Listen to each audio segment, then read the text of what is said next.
Say something. Peace, Desmond. Peace, young Prince. How you doing? He said, "How you doing?" Good. Good.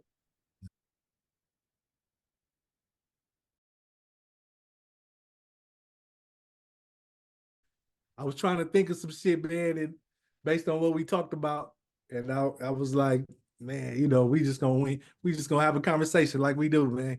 Yeah, I'm following your lead. Well, let me start this shit like this, man, for the people who don't know. And Cal, man, is he a Milwaukee legend in his hip hop shit, man.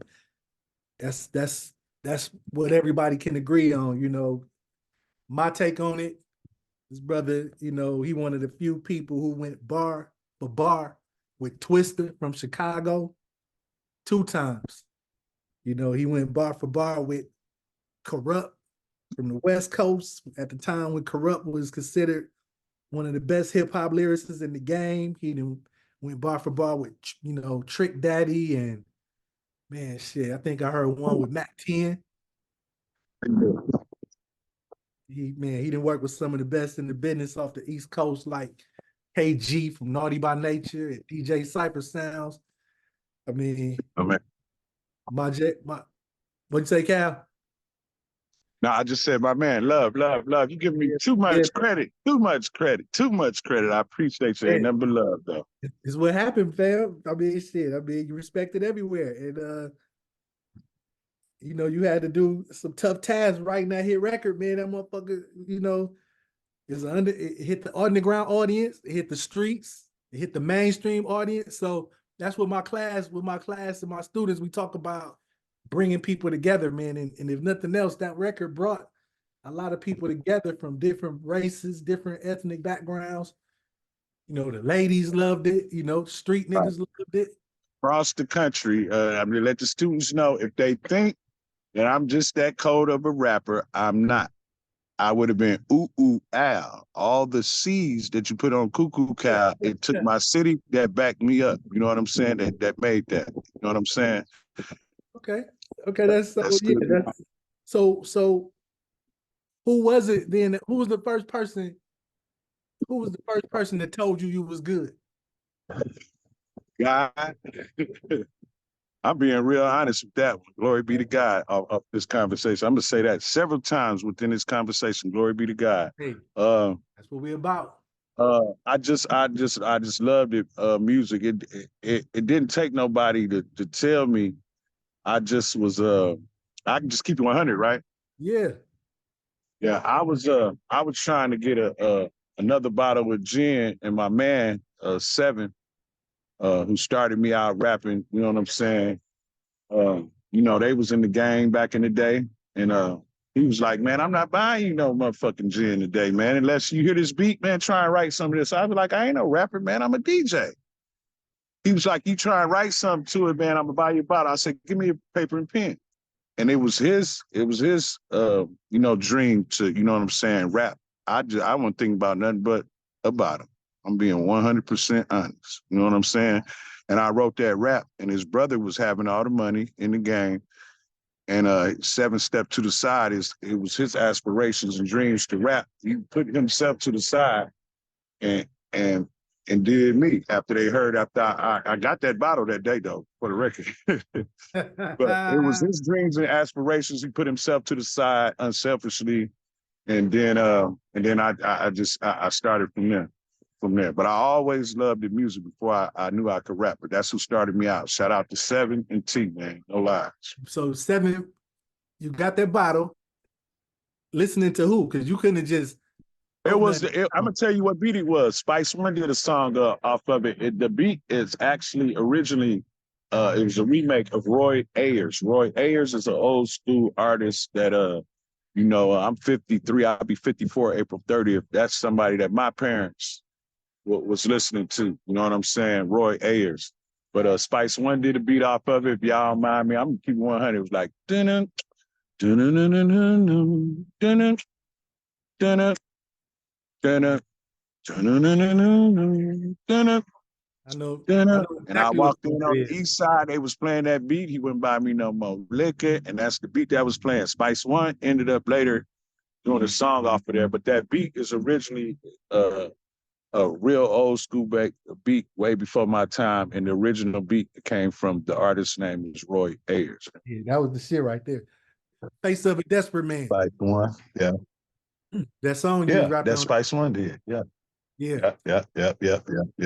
We was rapping on the Spice One, hadn't came out with that song yet, Okay. but you know, he had came more popular. So when they forced me to rap for that battle, it was the Roy Ayers beat. It's the same song. It's Face of a Desert Man. That was Spice One. But you know, he hit the league before I did. Yeah. Yeah, I know that one. So man, so you was drinking, how old was you when you was drinking that gin though? This was in 1990. About 1995, 94, the end of 94, 95, when that happened. That's when I found out I could rap. And then we all became a group. We was called a G2 Key. We put out a tape. And well, not a G2 Key. With a G2 Key, that's later down the line. We was called Stone Cold. It was me, my guy Fee, Stony E, 7, 88 Keys, and G Money. We was called Stone Cold. They wasn't on the cover, but we had two more people. It was a bass player named Leroy and a slow hand. We call him Tone, you know what I'm saying? Still around today. They still doing music, doing bands. I be performing with them, with DJ Craig McNeil. Shout out DJ Craig McNeil. To this day, we got a song and a video, you know what I'm saying, live band. But yeah, that's how we all started, man. We kind of looked at like, I know this probably old school for whoever the audience I'm speaking to. But if you Google the Village People and look at their cover back in the day, that's kind of how we looked at Stone Cold. Yeah, it's Stone Cold. I mean, Stone Cold. I don't know if you remember the first. It wasn't even CDs out. It was tape cassettes when we came out. I caught on to you when that Game album came out. Oh wait, something just happened. Hold on, my battery going dead. Wait, let me see something. Let me see. Slow down. You can still hear me good. Can you still hear me good? Yep, I see you too. You back. So man, so would you say music, hip hop saved your life to any degree, to any level? Glory be to God. He saved my life, gave my life, gonna take my life. Glory to God. Indeed. But I love me some music. So do you think that helped you get through a lot? The music? Music, definitely. Yeah. I need to cut some on. I'm stressing now. I think it's gonna get me through something. Cut on a beat, it's gonna get me through it. No lies. What did you like to do more? Write the records and perform them, or write the records and record them, or performing? Which one you like to do more? Just write it, and then go in the booth. It was day to night. Like when I became popular, I didn't think it was gonna happen like it did. Once again, glory be to God. And then I had to, because the public demanded me, but I never liked it the forefront. I never liked to be up front. You know what I'm saying? I always liked to be in the background. But the gift that he gave me forced me, to be in the forefront. You know what I'm saying? But if you ask me that question, I'd rather be, just in the booth, just doing the music. You know what I mean? When I have to go on stage, I never liked it, that part. I never liked it to be everybody looking at me. I never liked it, that part, for real. How did they convince you to drop that solo album then? Game, I don't think you had a lot of features on that. You pretty much rocked that whole album. Game is just me, 7, Peter K, and my brother-in-law, baby mama, little sister Penny is on Game. You know what I'm saying? We did it with 88 keys. Oh, I threw down them I beats. actually was signed. Don't nobody know. I was signed to the DRE. You're a tramp, you're a punk hoe. While we was working on that album, I signed the deal. And he had me like, we gonna do your solo album, but right now you are NSSG. That was me, Jay Billa, S Wicked, and Dre Love. And they threw me in that group. When I did a few songs, I was signed to them. But at the same time, like I had got fired up off that bottle, off that Rory Ayers, and started rapping.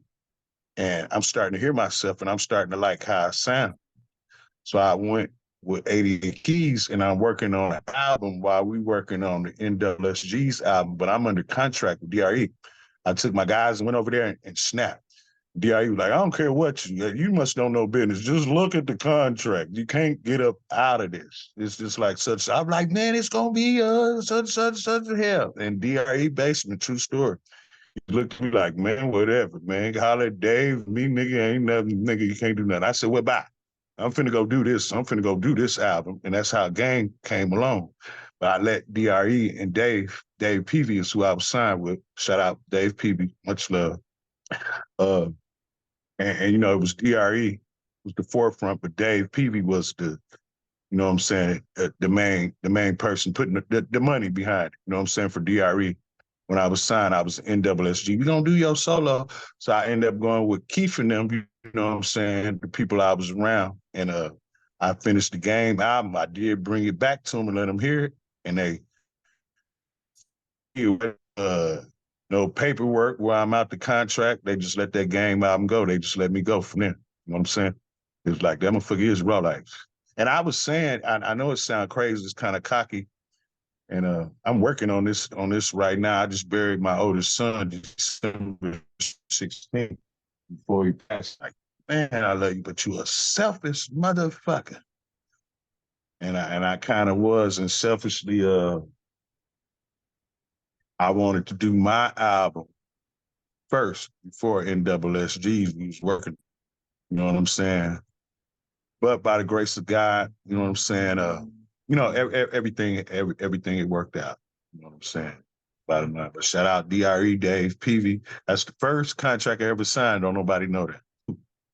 And I'm like, all of them was cold. S. Wicked, DRE, Jay Biller, all of them was cold. You know what I'm saying?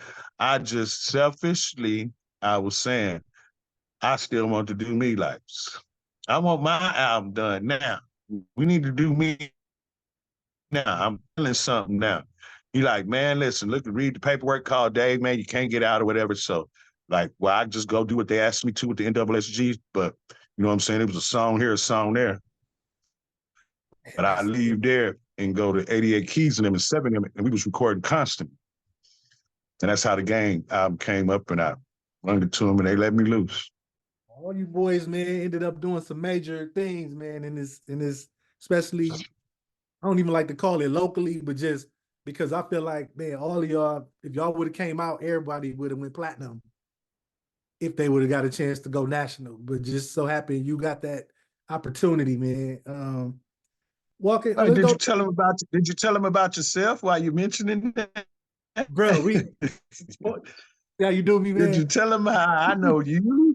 We said we gonna keep it 100 around here, right? Listen, yeah, that's man. part two. That's part big two. shout out, man. Wait.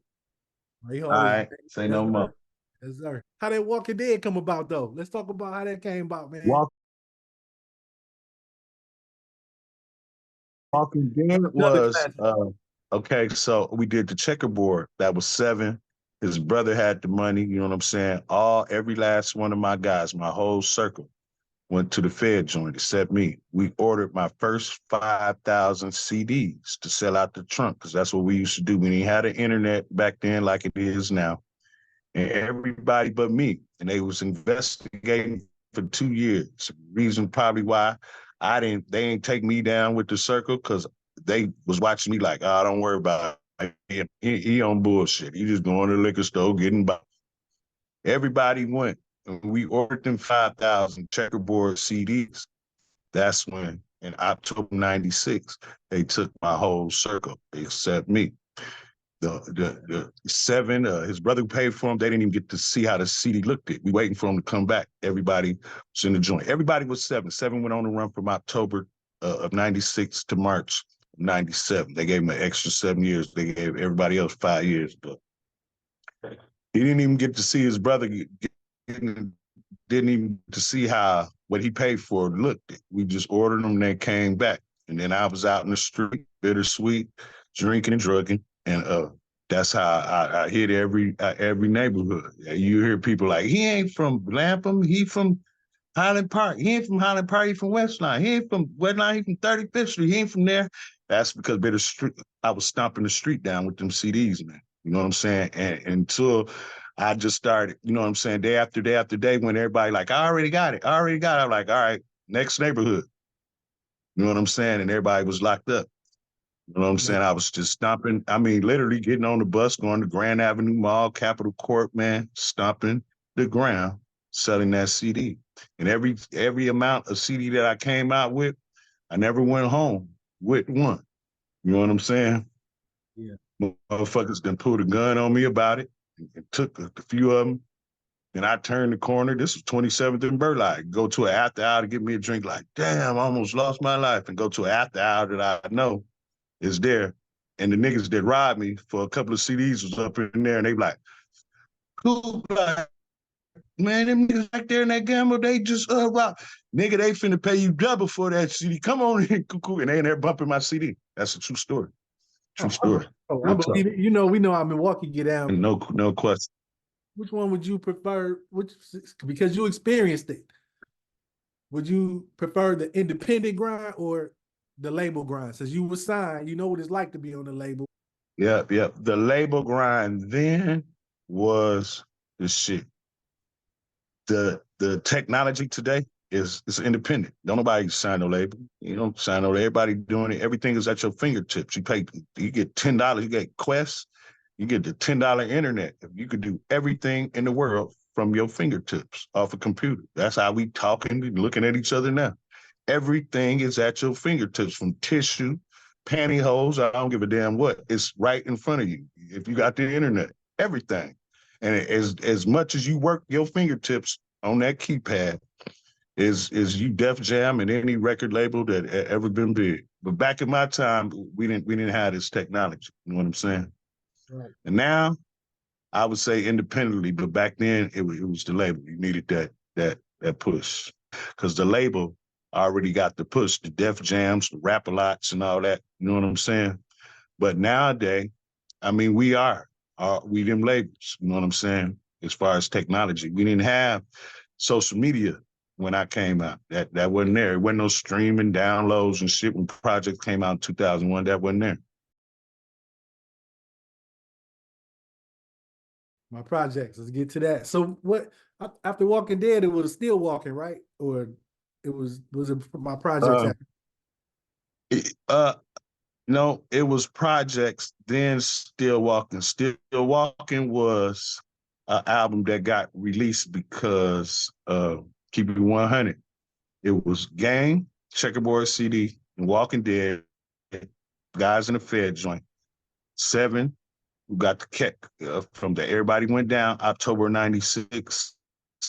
7 got away in a high-speed chase, left and got away till 97. March. They gave him an extra 7 years. They gave everybody else 5 years, and they ain't fuck with me. And they caught him. They gave him an extra 7 years just for the run and getting away. So he introduced me to, while he was on the run, Steve-O, Infinite Recordings. He said, just holla at dude, man. I'm on the run. We used to go shoot pool at a couple of places, you know what I'm saying, around the city, like in the day. You know what I'm saying? Me and a few of our guys, like early in the day. Something we just, did. Just, roam the streets, hustling, and you go shoot pool at these same spots. And 7 was on the run. He'd just pop up here and there, like look to the right of me, sitting at the bar. Who's this nigga with this Jerry curl wig? And he got a wig on, you know what I'm saying? Such and such. He'd sneak in. Everything I'm saying is the truth. And he'd sneak back out. And 7 introduced me to Steve-O, Big Hank. You know what I'm saying? Shout out Big Hank, the Heat. And first album I did with him, I had 2 songs. One was called Why They Call Me Crazy, and Ain't Got No Mercy. And that was the Walking Dead album. We ended up releasing that in 98. Look, so you signed now. How was that experience like, being signed to a major label like Tommy Boy? What was that? I really wasn't. I was signed to Steve-O. Steve-O and them did a 360 deal with Tommy Boy. And I can get off into that. Oh yeah, can I plug myself too? I got a documentary on Tubi. It's for free. It's on Tubi. It's an hour 5 minutes long, and it explains the whole story, Tommy Boy and everything. They like he had $1 million deal. He fucked off all the money. It ain't true. Person put out Queen Latifah, Capone and Noriega. His name is Eddie O. He created Queen Latifah, Capone and Noriega, De La Soul, uh, uh, uh, a few other artists, you know what I'm saying, down the line, man. If you watch that documentary, it's on Tubi for free. It's called The Rise and Fall of Cuckoo Cow. It's an hour, 5 minutes long. It don't cost a penny. But y'all will be helping me to check it out, and it'll tell something that I might forget saying right here. It's an hour, 5 minutes long when you ain't doing nothing. It's push play. It'll be help. It'll be real helpful. But yeah, So I wasn't signed to Tommy Boy. I was signed to I signed to Steve-O, which was Infinite, and they did a 360 deal with Tommy Boy. First, Steve-O introduced me to the people with the money, Ralph and Smalls. Shout out Ralph and Smalls from 45th and Lisbon over there, Norfolk or whatever. Everybody like, you was from over there. No, I wasn't. I wasn't. I just was, you know what I'm saying? I hooked up with Steve-O. Steve-O got with them. That's why it's Infinite is Steve-O. And Ralph and Smalls was 4-5. That's what it's called, Infinite 4-5. You know what I'm saying? And they came with the money. They heard the Walking Dead album, and then we just started traveling. I mean, just taking 30 motherfuckers on planes or in cars, hotels for weeks at a time, just knocking down doors. LA, Texas, New York, and then we finally sparked in New York. And that's how they got the Tommy Boy deal. I was already signed Infinite 4-5. They did a 360. You know what I'm saying? for those They that did a don't know, 360. what's a 360? A 360 is like I signed to you and you were Universal. I can't say nothing to Universal. I can say what I want to say, but Universal can't say nothing back to me because it's conflict of interest. They're going to say, I got to talk to you. You know what I'm saying? So 360 is like, it's a third party. You know what I'm saying? Signed to them. If, like what I know now, if I knew then, I tried to get Tommy Boy to pay off Infinite 4-5 and get me away from them. You know what I'm saying? Release me of them and I'm just with you. Said, I can't do it. I done attempted to do it. Like, I can go behind your back. I can do business with them or whatever. And he was like, they got too much money. Everything that I offered, they ain't going. I was like, yeah, they got this street money. So if I like what I know now, I just would have rolled it. I would have rolled it out because Tommy Boy, it's Tom Silverman. It's a gay dude from England. You know what I'm saying? That created Tommy Boy. That got all the Capone and Noriega. That made all these people, Queen Latifah, all them famous. Real talk, man. It ain't no talk. You tell you gay, man. He a rich gay motherfucker from England that owned Tommy Boy. He he was like, I can't.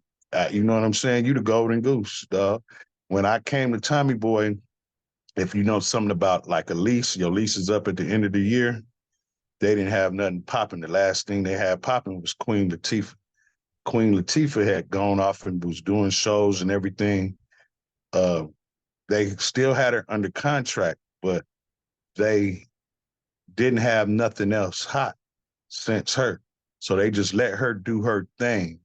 And probably, I don't know the business exactly, but they probably was getting a little something because she due to do another album for them. She like, I ain't doing that. I got a TV show now, such a like, let it go. You know what I'm saying? But they lease was finna be up. And when projects came out, they country western department, they rock and roll department, they R&B, the gospel department. He shut everybody down, came from England. He was like, I paid people. Well, when Queen Latifah was out, I don't come to these meetings once a week and have all these representatives come and sit at this big round table from Texas, from the East, the West, the South, Midwest, such, sit at this table and tell me how you work, yo, your hood, your radio station, you know what I'm saying? Arkansas, how did you work? Texas, how did you work? Such and such. So he turned everybody into, because his lease was finna be up. Projects started getting hot in February of 2001. Its lease was up at the end of that year. And the mother company of Tommy Boy is Warner Brothers, which nobody knew. You know what I'm saying? That's the boss, you know what I'm saying? So their lease was finna be up, and he ain't had nothing hot since Queen Latifah. Queen Latifah ain't dropped no albums because she doing shows on TV and everything. You know what I'm saying? And they just letting it go. So when I came, they stopped every department from doing what they was doing, rock and roll, gospel, everything. Everybody, I want everybody to focus on Cuckoo Cow, my project. I got the New York man to go to the bathroom. He just had nothing special, just big yellow stickers, signs everywhere. It was 3 floors in Tommy Boy Records. Everywhere you went, you just seen big yellow and Cuckoo Cow in my projects. You go to the bathroom in the stall, you pee in the stall, in that stall, you'll see a yellow sticker in there. Everything I'm saying is the truth. He wanted everybody, he was like, this song is something to it. And so he started coming to the meetings, and like a stick board, you put I don't know if you know what I mean, like you stick pins in it. They had green, yellow, orange, and red stick pins. And every week he was flying from England, and he was all these people that got Queen Latifah, De La Soul, Capone Noriega, all the relationships he's established with people in different cities, Texas, West Coast, New York, everything. Everybody got to fly in and tell him what they did this week. And once a week, he coming back in and sitting in these meetings, and everybody got to get up at this big, long, round table and take their pen and tell me where your city at. If it's green, you ain't doing nothing. If it's yellow, starting to heat up. If it's orange, it's heating up. Red. When I seen a bunch of reds all across that motherfucker about a month, and they wouldn't buy me out, if I knew what I know now, I would have stuck it out. I stopped doing promos for the radio, the free shows, because I'm like, I'm not going to Detroit. So Detroit played my song some more. Atlanta's paying me 10 G's tomorrow. Fuck Detroit, and you won't buy me out. So that's what we was doing. And then when I say I did 6, 7 shows straight in a row, 6, 7 months straight in a row, it never was 2 days. I at least had 3 to 4 shows for 6 to 7 months straight in a row. No lies. The less I ever had, 6, 7 months straight, was 3 shows. I was traveling from one city to one city, one city. If I know now, I'd have been like, fuck that, go do the promos. They already blew me. I see all them reds on that sticker board, man, and I'm getting calls every day. Only time I could sleep, only time I got peace is when I went to the bathroom and my guy Black was knocking on the door then. Hey, such and such calling me, you want to do such and such? I was like, damn.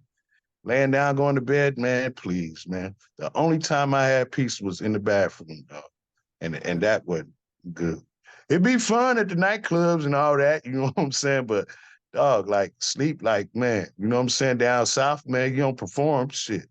You don't perform till 3, 4 in the morning. The clubs don't close till 5. Your flight leaves at 5:30, and then you get to the next city. You got to go do a walkthrough at the mall, sign some autographs for the people, go do a radio promo, such and such.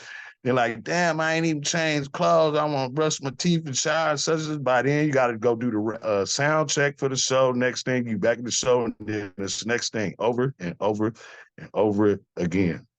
It's work, man.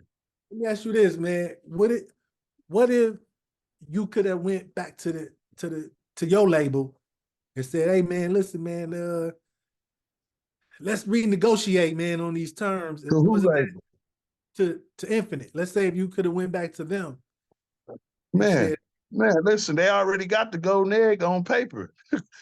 And they had the money, man. Ain't no we ain't redoing, we ain't re-shitting. We ain't redoing nothing. Ain't no re and nothing. No re-up, no nothing.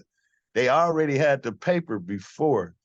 You know what I'm saying? So yeah, it wasn't no budge in them. You know what I'm saying? They just wanted, you know what I'm saying? Really at that point, like the money part, it wasn't like, damn, we got dog, he called, he gonna get us some money. They had paper, they had long paper. They was trying to bring the block to the world. That's all it was. You know what I'm Right. saying? On a legit tip, Yeah. through So me. in that case, like you said, through you, and that's a lot of pressure on you. I can Yeah. imagine it make a lot of sense now in the documentary when they making it like you just missing shows and shit. You just not doing Oh, shit. I did. I did. I no, two shows that I missed. Now, I missed a major show in Atlanta. I didn't have no money on that day. I meant to go. I was drinking and drugging.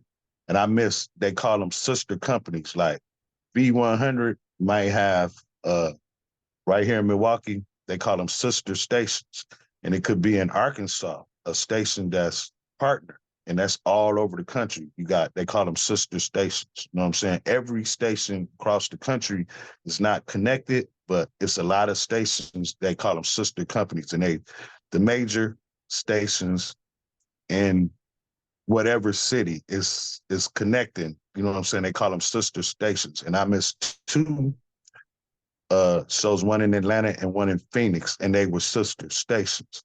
And I didn't have no money dates. You know what I'm saying? Like, I ain't finna go do that promo. These was promos. It was for free for the radio for to keep spinning.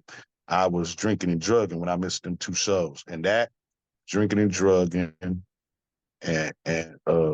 bad business was the rise and fall of Cuckoo Cow. That's where, like, you know what I'm saying, my career went down. I still was catching my little paper, though, when they was calling, right? But if I knew, you know what I'm saying, what I know now, you know what I'm saying, I would have did it a lot different. I'm just keeping it 100. Please don't forget, watch the documentary. It will explain exactly what I'm talking about. Real talk. Do that drinking and drugging, fam. I remember, we on the phone. I said I ain't really want to go into that, but I mean, it's like, My bad, my bad. I'm sorry. It's just hard for me not to tell the truth, man. I'm yeah, just say yeah, what it is. I can't say I, one part. I can't say one part of something and then leave out that because then it wouldn't explain it. Forgive me, but I know what you're saying, man. like you said, I mean, I don't condone it. I ain't trying to uplift it. I'm just telling. I just want to tell the truth, man. I believe the truth will set any and everybody free. Man, the truth yeah, man. is real is the real. I'm giving you knowledge. I'm telling you what happened to me. This is real talk. And that's a positive thing I should think for them students, man. There's one thing you don't do, that drink in the streets don't love nobody, man. They don't love nobody, man. Would you Yeah. say that drinking and drugging stem from the pressure that was on you trying to figure out how to get yourself in the best position to take advantage of your own talent? The drinking and drugging was just me in the streets on some bullshit. You know what I'm saying? That I don't advise to nobody, man. It's like, you know what I'm saying? I'm 53 now. When I was like, that album came out, and I was a late bloomer, 30s. You know what I'm saying? Rappers now come out, they 17, 18, 20. I didn't start, 2001. I was 31 years old, man. You know what I'm saying? And that was a blessing within itself. So I'm saying, like, you know what I'm saying? Anybody, you know what I'm saying, that's listening, y'all in school, like, while you at the age you are, you like take advantage of the opportunities you got, and you could flip. You don't know what one thing turn you, but the streets don't love a soul. At a blink of an eye, they don't care if you're living or dead. They do not care. And he be your guys or whatever. It could be a girl or whatever. I don't care. You just go. Everybody know what's right. You can feel it. I'm a spiritual person. I love me. Here you go again. Glory be to God. I love me some God. I stay prayed up. Man, I'm gonna tell you, I don't care. Look at me right now. You know what I'm saying? Don't do what I did. Listen to what I'm saying. And this, whoever's listening, you're on the right path already because you're taking the time to sit down and listen. I couldn't even sit down and listen. Like, I didn't skip class or whatever. You know what I'm saying? I didn't skip the meeting, man. But I'm telling you, man, it ain't like, I know you'd have heard it before. The old drunk uncle at the barbecue, the family reunion, or whatever. He's saying what he's saying because, like, he been there and he done that, and it's repetitious. It's going generation after generation. Ain't nobody saying it because they want to control you or none of that. It turns out the streets is gonna fuck you up every rip. Anybody sitting here listening, you doing something right now. If you're listening to me right now, if you got the time to sit down, I ain't even had the time to sit down and look like right now. I'm 53, I want to run off right now, like skip class, but you're doing something right, real tough. Whoever listening, you know what I'm saying? You're on the right path, man. Just, you know what I'm saying? You know, listen to what I'm saying. I'm telling you what took me down. You know what not to do. And if you got the time to listen to what I'm saying, you on the right path. So listen to, you know what I'm saying? You know, the rights and wrongs. You can feel it in your heart, what's right and what's wrong. That's the message for the day. You know, if somebody dealing with a situation like that, you still got to try to advise them. They may not listen, but still got to try. Try. You got to tell them, because I've been through it. I don't want nobody to go. I don't want no enemy to go through what I went through. You know what I'm saying? I wish the best. I had my spark, my chance. I'm still doing stuff.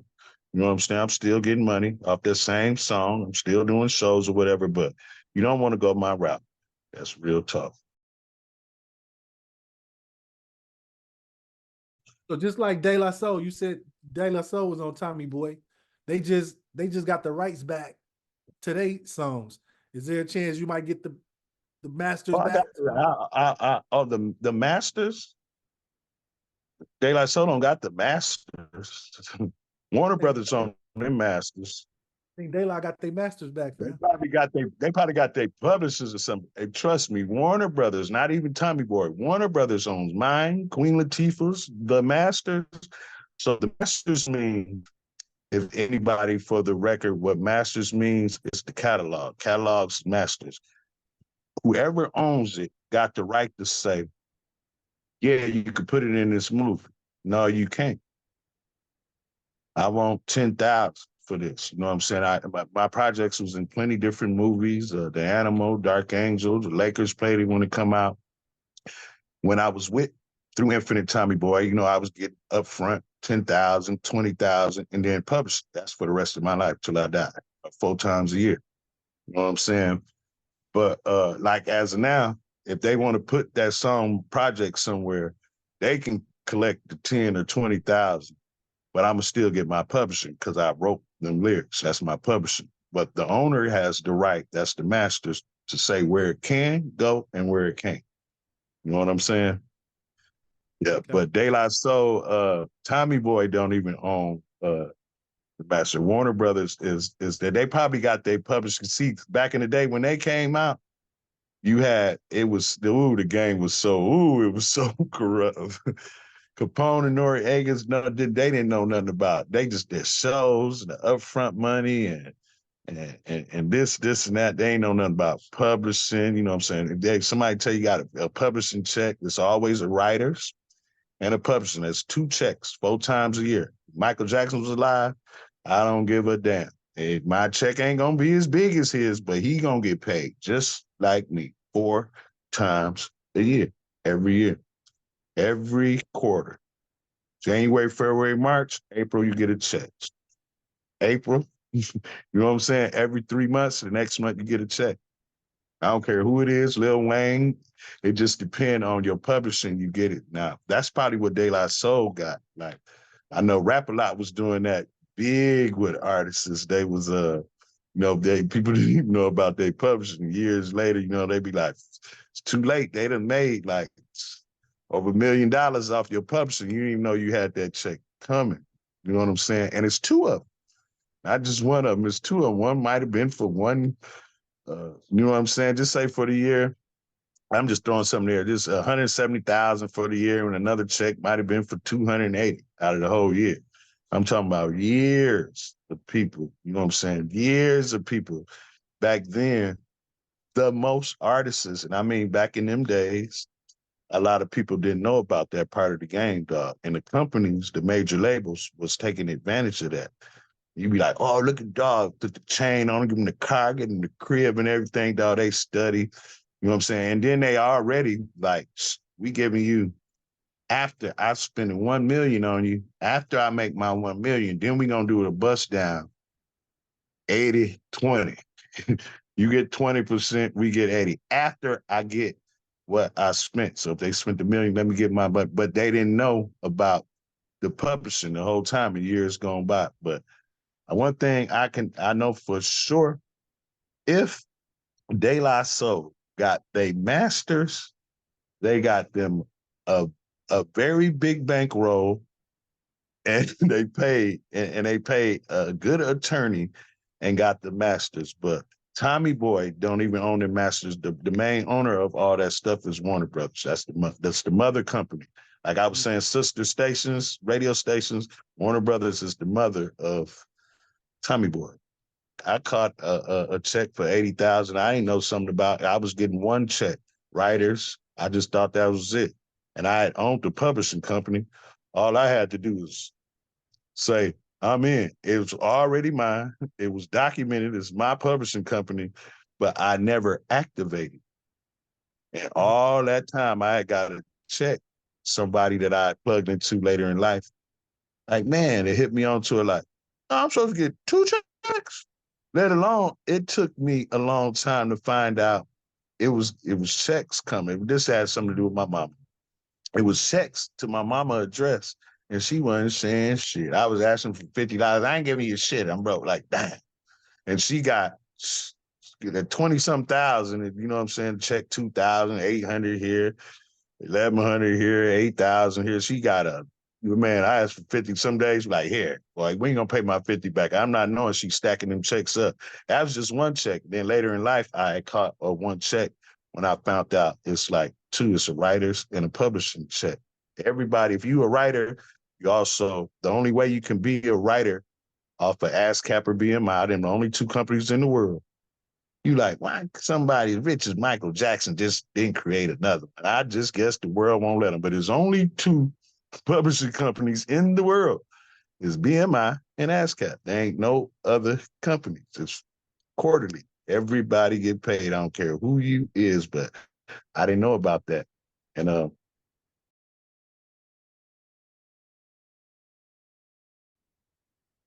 Rise and Fall of Cuckoo Cow. So how that work? You on that's Tubi. that's You on get paid, Tubi. you get paid off of streaming. Man, right now, if you just push players for free, you is helping your boy out 4 times a year for the rest of my life. I'm getting a check off of that. It's a 5-way split. Infinite on there. Swift Sloan, shout out Swift Motion Pictures. KB on there. That's KB, Highland. my guy from Racine, oh Lord help, William Howe, who filmed it, and that's the split on there. But man, it's a 5-way split, 4 times a year. Some checks be good, some checks be little. Just push play, it's for free. If you push play and leave home, you ain't worried about your electricity bill. Just push play. The more you push play, you're helping your boy out. Oh, we'll be all day, man. We on our hour, but I did got one last question for you, man. Before Indeed. we'll be on this motherfucker. Thanks for having me too, bro. Oh man, thanks for coming, man. It was bound We to don't happen. have to do it. We don't have to do this again until them to part 2. Yes, Yeah. sir. I'm talking about weight haulers, Highland Park type. We'll get into that a little bit later. Yep, it's all love. Who is your top 5 producers in hip hop? In hip hop, like since I've been in it, and that's a very good, you know what? I can honestly say if they have, I can't remember nobody ever asking me that. I thought you was gonna say who's my top 5 rappers, but I can't think of nobody. You should know I do this hip hop shit, man. Producers. I don't think nobody ever asked me that, because that's a good question. Come on with it, man. You know some producers, DJ Quick, RZA, somebody, fam. Okay, come on, man. See, you're gonna help me. And I guarantee you your top 5 is gonna be, I'm like, yeah, I'm gonna be yep, him too. Yep. I ain't never put nobody on top. You know what? Now, hey, guess what? I'm gonna say like this. Let me see. 88 Keys, Big Hank, and Godzilla, and I know it's a few more from Milwaukee. I'm just thinking, hey, listen, this is just how I'm gonna do it like this. Right, Hey, listen, I'm gonna do it like this. I'm gonna just do all the people that produce records for me, because if I really tried to do the top 5, it's just too many. I'll help you out because you left out your boy DRE. Yeah. Yep. And I'm Milwaukee. Keep going. Now, see, listen, we could still go to New Year's just on Milwaukee and who produced for me. We ain't gonna talk about DJ Quick ain't from here. I just said 88 Keys. Hey, listen, so if you stay here, you can say some more from here. We'll still go to the New Year. The other guy, Villa. Who? Villa. Villa? You ain't say Villa. Jay Villa? Cause I We see got 5 now. We got 5. Keep going. It's from Milwaukee. I'm gonna have to throw my guy Mario in Spider-Man. Wait, Mario, help me with Mario. Little redhead cat used to have a perm back in the day. No question. I know exactly what you're talking about. Who else? Cuzzo. Man, Cuzzo, he What's see going Doc on? Holliday. Doc Holliday. about the Holiday, Doc Holiday. Yeah. Yeah. See, Right, we can so I- keep going. We just in Milwaukee right now, and there's so many more. I know it. I'm just saying things. So I see y'all jumping in on producers, huh? Yeah, man, we closing it out now because you missed I most. know it's closing it out. That was my fault. My fault. Cool. I was teaching this other class, and I thought I could come in and out, but they had me talking the whole time, man. You ain't gotta apologize to me. My fault. All right, man. We go, yeah, man. But like you said, man, part 2, man, we'll go even. We go Yeah. even deeper. Man, you already know. You already know the respect I got for you and where we come from. It's an honor, You put a lot man. of game on him, man. You put a lot of game on him. We appreciate it, and me, because like you said, you tell him I ain't know how the 360 work. I heard of it, but I didn't know how it worked and how it impact negotiations like that. So Right. yeah, that was man. That's something. That's one to And grow. 3, thanks for having me, y'all. One more time. I got to throw this in the air. Glory be to God, man. Everybody, y'all have a blessed day. God bless, man.